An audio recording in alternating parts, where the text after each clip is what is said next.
আমাদের বাংলা সাহিত্যে একটা কথা আছে যে যে যায় লঙ্কায় সেই হয় রাবণ।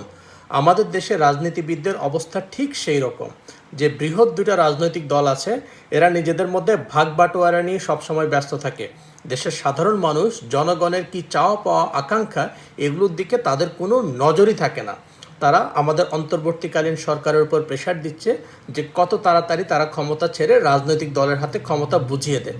এটা হলো ঠিক সেরকম একটা পায়তারা, নিজেদের মধ্যে আবার সেই সুযোগ সুবিধা ভাগ বাটোয়ারা করার অগ্রিম ব্যবস্থা করা।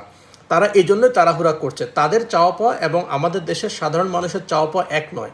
আমরা চাই একটি সুস্থ, সুশৃঙ্খল, শান্তিপূর্ণ দেশ।